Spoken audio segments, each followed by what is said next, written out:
Sometimes the universe has a funny way of bringing two people together. What if I told you that spilling coffee on a stranger could change your entire life?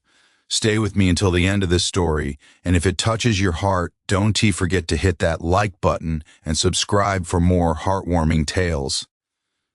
Maya rushed through the crowded Seattle coffee shop, her mind racing with 1,000 thoughts. The presentation was in 45 minutes. Her laptop bag weighed a ton, and she was already running late. She didn't see him standing by the pickup counter. She didn't see the steaming cup of coffee in his hand. And then it happened. The collision, the splash, the horrified gasp. Dark coffee soaked through the crisp white shirt of a man who looked like he'd just stepped out of a business magazine. His eyes widened in shock as the hot liquid seeped through the fabric. Maya's heart dropped to her stomach. This couldn't be happening. Not today. Not when everything was already falling apart. "Oh my God, I am so sorry," Maya stammered, grabbing napkins from the nearest table and frantically dabbing at his shirt, which only made things worse. The man, tall with kind brown eyes behind wire-rimmed glasses, looked down at the spreading stain and then back at her. For a moment, she braced herself for anger, for shouting, for the kind of scene that would make this terrible morning even worse. But he laughed. It was a genuine, warm laugh that seemed to fill the entire coffee shop. "Well," he said, his voice calm and surprisingly gentle, "I guess I needed a reason to finally throw this shirt away." Maya stood there, napkins in hand, completely bewildered. Who responds to getting drenched in coffee with laughter? "I really am sorry," she said again, feeling her cheeks burn with embarrassment. "I wasn't looking where I was going, and I just ruined your morning and probably your whole day. And I have this huge presentation, and I'm already late, and now I've made everything worse for you too." The man held up his hand, stopping her mid-ramble. "Breathe," he said softly. "It's just a shirt. And actually, you might have saved me from the most boring meeting of my life. I'm supposed to be at my office in 20 minutes for a presentation that I've been dreading for weeks." He smiled, and Maya noticed the way his eyes crinkled at the corners. Maybe this is the universe telling me I need a different shirt. She couldn't help but smile back, even though guilt still twisted in her stomach. "At least let me pay for your coffee. And maybe your dry cleaning?" The man waved her off. "Tell you what, you're clearly stressed about your presentation. How about instead of worrying about my shirt, you go nail whatever it is you need to do today? Consider it karma. You gave me an excuse to be late, so I'm giving you permission to stop feeling guilty and focus on what matters." Maya stared at him, this stranger who was being inexplicably kind to someone who had just ruined his clothes. "Are you always this nice to people who assault you with beverages?" He grinned. "Only on Tuesdays. I'm Daniel, by the way. And you are?" "Maya. And it's Wednesday." Daniel's grin widened. "Even better. That means I'm being extra generous." He glanced at his watch, which somehow had escaped the coffee catastrophe.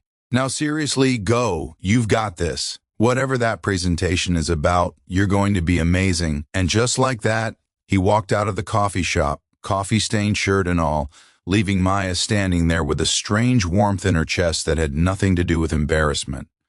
The presentation went surprisingly well. Maya's proposal for the new community outreach program was approved, and her boss actually smiled at her, which was rarer than a blue moon. But all day she kept thinking about Daniel, the way he'd laughed instead of getting angry, the way he'd sensed her stress and tried to ease it instead of adding to it. She didn't even get his last name. The city was huge. The chances of ever seeing him again were basically zero, except the universe had other plans. 3 days later, Maya volunteered at the local community center where she'd been helping underprivileged kids with their homework every Saturday for the past 2 years. She walked into the main hall with her bag full of books and supplies, and there he was, Daniel, wearing a different shirt, thankfully, and looking just as surprised to see her as she was to see him.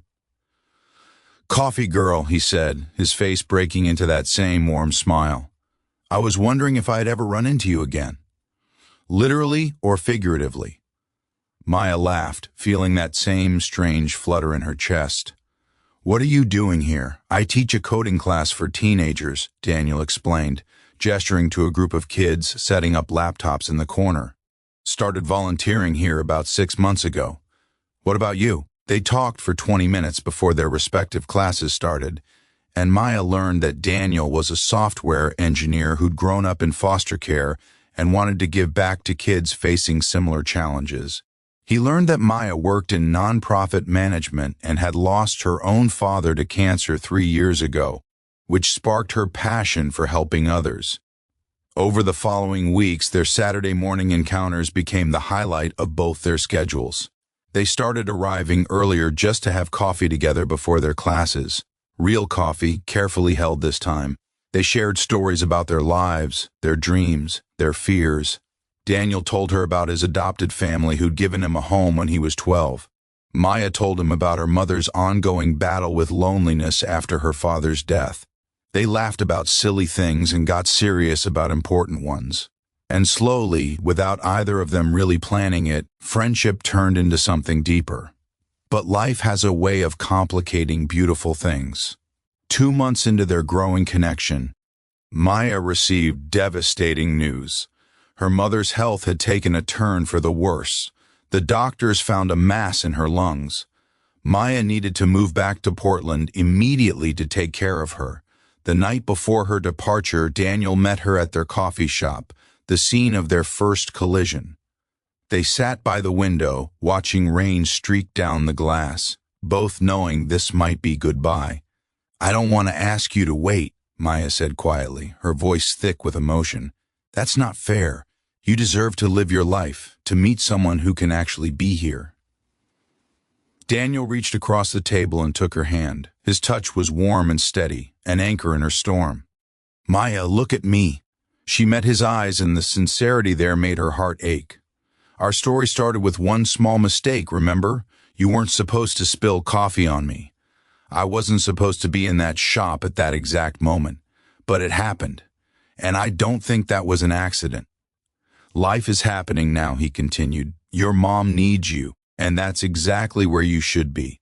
I'm not going anywhere. Portland is a 3-hour drive. I can visit on weekends. We can video chat every night if you want. I'll send you terrible jokes via text to make you smile when things get hard. This isn't goodbye, Maya. This is just us figuring out the next chapter." Tears streamed down Maya's face, but they weren't tears of sadness anymore. They were something else entirely. Relief, hope, gratitude for this unexpected person who had stumbled into her life at exactly the right moment. The next 6 months were harder than anything Maya had ever experienced. Her mother's treatment was brutal. There were good days and terrible ones. Days when hope felt possible, and days when it felt impossibly far away. But Daniel kept his promise. Every weekend he made the drive to Portland. He sat with Maya in hospital waiting rooms.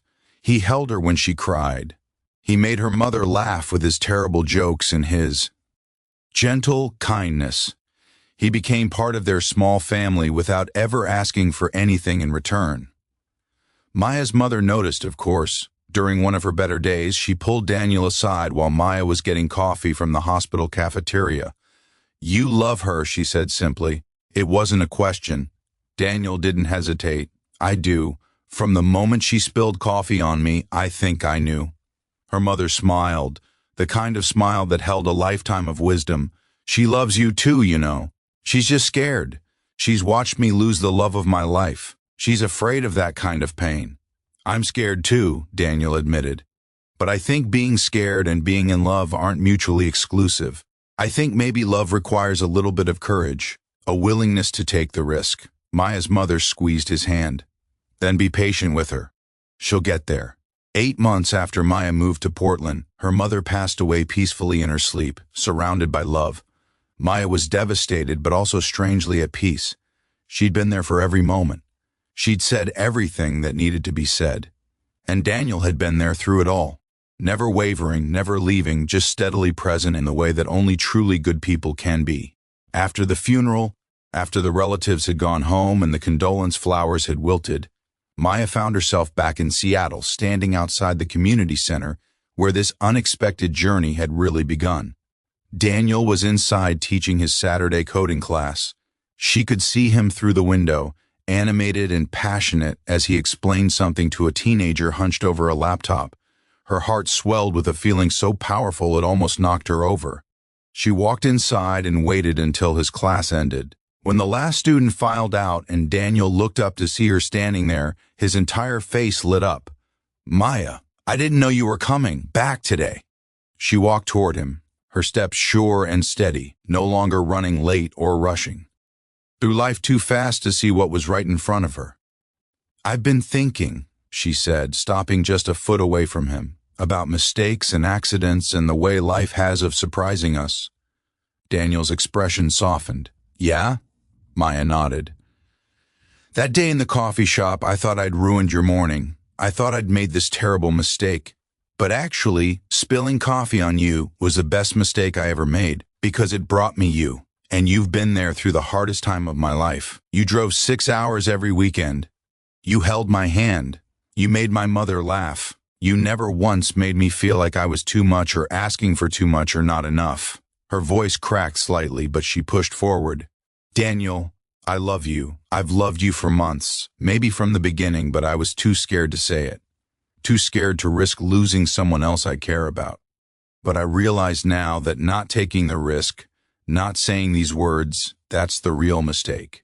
Because life is short and unpredictable, and the people who make you feel less alone in this world are rare and precious." Daniel closed the distance between them, his hands coming up to cup her face gently. "Maya," he whispered, his voice full of emotion. "I love you too. I have from the start, and I'll keep loving you through whatever comes next. The good days and the hard ones, all of it." They kissed there in the empty classroom, surrounded by laptops and dreams and second chances. It wasn't a perfect moment. The fluorescent lights were too bright, and someone's forgotten backpack was definitely digging into Maya's foot. But it was real and true, and theirs. A year later, they returned to that same coffee shop where it all began. They'd come full circle in the most beautiful way. Maya had taken a job at a nonprofit in Seattle. They'd moved in together. They'd adopted a rescue dog who had terrible manners but a perfect heart. And on this particular morning, Daniel got down on one knee and pulled out a small velvet box. "I have a confession," he said, smiling up at her as other customers started to notice and pull out their phones. "I've been carrying this ring around for 3 months, waiting for the perfect moment. But then I realized that our story has never been about perfect moments. It's been about real ones, messy, unexpected, beautiful real moments." Maya was already crying, her hands covering her mouth. "So here, in the place where you accidentally covered me in coffee and changed my entire life, I'm asking you to make another beautiful mistake with me. Marry me, Maya. Let's spend the rest of our lives spilling coffee and laughing about it and choosing each other every single day." "Yes," Maya said through her tears, pulling him up and kissing him as the entire coffee shop erupted in applause. "Yes, 1,000 times yes." As they held each other, Maya thought about her father, about her mother, about the fragility of life, and the courage it takes to love anyway. She thought about how sometimes the universe sends you exactly what you need, disguised as a disaster. How the worst moment of your morning can turn into the beginning of your greatest adventure. How one small mistake, one moment of not paying attention, can lead you straight into the arms of your person. Their story wasn't perfect. It had pain and loss and long drives and hospital waiting rooms. But it was theirs, and it was proof that love doesn't always arrive in the ways we expect. Sometimes it arrives in a coffee shop on a Wednesday morning when you're running late and not paying attention. Sometimes it arrives wearing a ruined white shirt and a kind smile. Sometimes the most unexpected love story really does begin with one small mistake. And that mistake turns out to be the best thing that ever happened to you. If this story touched your heart today, please hit that like button and subscribe to our channel for more inspiring tales. Share this with someone who needs a reminder that beautiful things can come from unexpected places. And remember, the next time you spill coffee on a stranger, it might just change your life. Thank you for watching, and until next time, keep believing in the magic of small moments.